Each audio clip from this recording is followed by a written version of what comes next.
And even all her friends, they say you're living a delirium.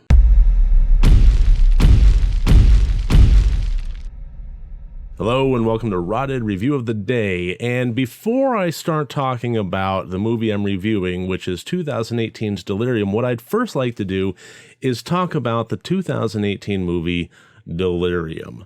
Now, I had heard from some friends of mine that I should probably check this one out. It has Topher Grace in it and it looks pretty good. And I went ahead and found a 2018 movie called Delirium, started watching about 25 minutes of it, was wondering where in the heck Topher Grace was, and when I looked it up, there is apparently two movies released in 2018 called Delirium. And the first one, which came out, which was in January, was the one that I started watching. And the problem with that one was, first of all, it wasn't terribly good at all. And second of all, a general complaint that I have about some horror movies is volume discrepancy. I have no problem with loud noises in my horror movies, if they're trying for a jump scare. I hate the vapid ones where it's nothing more than a friend, scaring somebody that's sitting in a chair, and then with the really loud noise that accompanies it. The problem with that version of Delirium, which if you start watching, I'll throw up the poster art here, if this is the one you're watching, I recommend you not. For both the reasons that it wasn't very good and the volume discrepancy was so bad in it that to hear any dialogue whatsoever, that the scare points literally damaged my speakers. I have a 5.1 surround system, just nothing fancy, just a 10, 15-year-old Sony 5.1 surround system in my living room, and it blew one of the rear ones out. And to this day, and this was about 48 hours ago, my right ear still hurts from the noise that came from a jump scare from there. It was intense. And it, frankly, really made me mad. I shut the movie off, and I was done with it. And I was actually, frankly, at that point, done with the whole Delirium idea. But I went and I found the right one, and I watched it last night. And I'm kind of glad that I did. I thought it was very, very decent. And ultimately, I think where it wound up being is it was interesting. It was a fun experience as far as trying to figure out what was going on, what was real, what wasn't. And I if you watch this channel, you know that I really enjoy that. And I thought the performance by Topher Grace was actually really good. Happy to see him in some stuff here. I really do actually enjoy him as an actor, despite I think everybody kind of got the shaft with Spider-Man 3. But that's, I think, more the producers and the writers and Sam Raimi's fault than Tobey Maguire and Topher Grace, who I think, just estimating here, their careers suffered pretty greatly because of that movie. But regardless, Delirium. Let's go ahead and so I can discuss the plot, get into the categories. As always, 5 different categories, each category worth up to 20 points for a total possible score of 100 points. And the plot of this is fairly straightforward. A young man, a man at this point, he is being released from a mental institution where he had been spending the last 20 years. And this is right on the heels of his father dying. He's having one last conversation with his therapist saying that he thinks that his father committed suicide because he was getting out of the mental institution and his father didn't want to face that. So he was taking a lot of that burden on himself, a lot of that guilt on himself. He kind of was questioning whether or not he was ready to be released in the first place. It doesn't go into why he's in there. This movie is very good about explaining a lot of the backstory as the film progresses. And it doesn't just deliver everything to you on a silver platter right away, which I do like. I like having that element of show, don't tell over the course of a period of time. And ultimately, he is still being watched. You get the idea that it was a criminal happenstance that landed him in the mental institution, because once he goes home, he goes to the empty mansion that his very wealthy, and it kind of goes into it that he may have been involved in politics, that his wealthy father left him.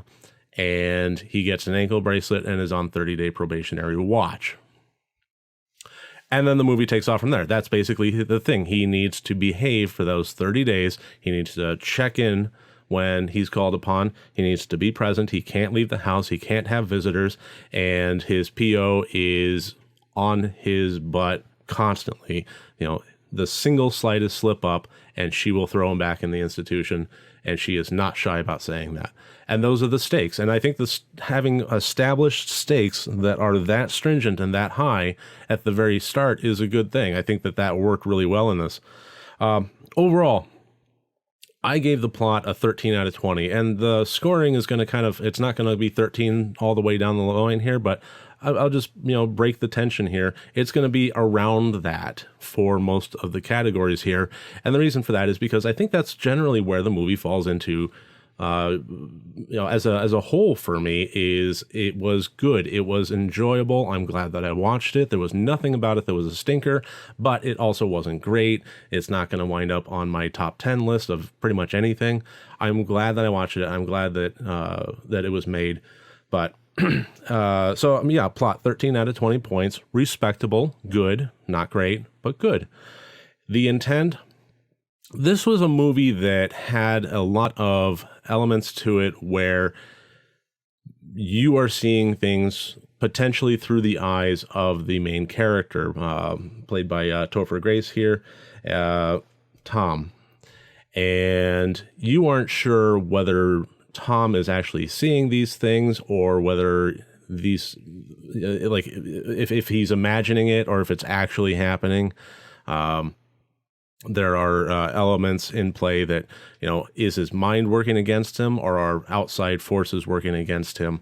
Either way, adhering to this 30-day be on your best behavior plan is not panning out. You aren't sure what is reality and what isn't, but it's done in a very good structural way. I have to give some pretty good kudos to how it was done. I do have a few notes of how I think it could have been improved, but I don't want to discuss that necessarily in this video. This video is spoiler-free and safe. I will be having a deep dive, spoiler-filled discussion, as always, that will accompany this one, and I'm probably going to get into this more on that one. But I gave the intent, which was the intent was to be a bit of a messing with your mind, scary movie, and I thought that it succeeded fairly well in that regard. There just were a few technical elements to it and a few character elements to it that I think could have been improved, and as well as the ending of it, I thought was really good, but I think that there could have been an ending of it that would have been much more powerful and maybe have elevated this movie to the nth degree and made it great, albeit a lot darker. And I'll go into that too. And I'm going to get into a conversation about the concept of holding back in horror movies.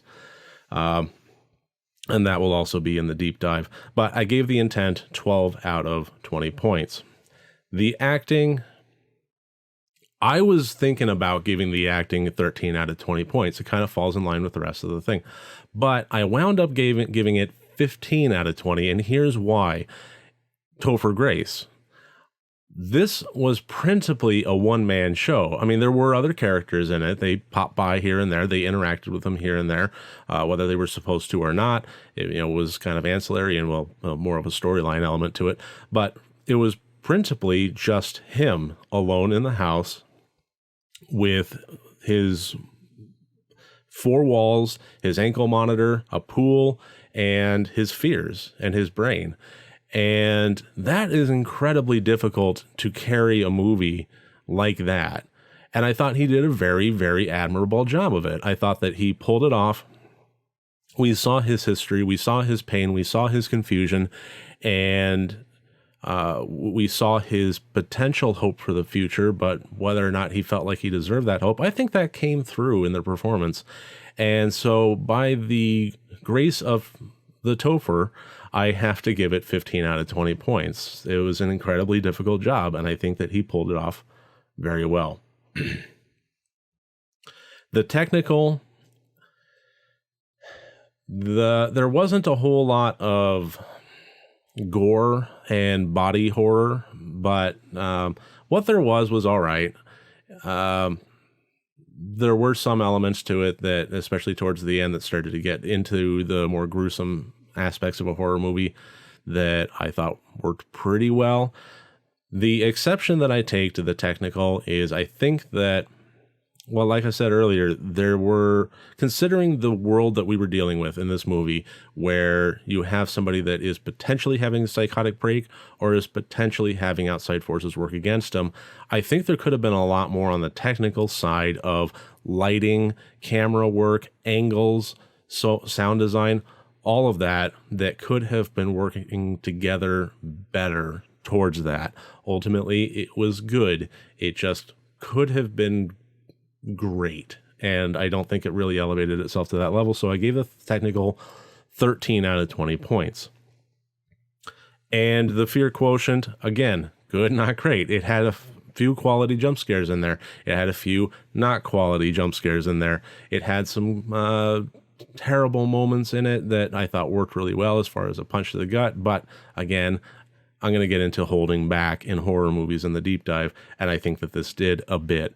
So I gave the fear quotient to 12 out of 20. It did get me, and it did, I think, serve as a solid horror movie. It just didn't elevate to that point of timeless and superb.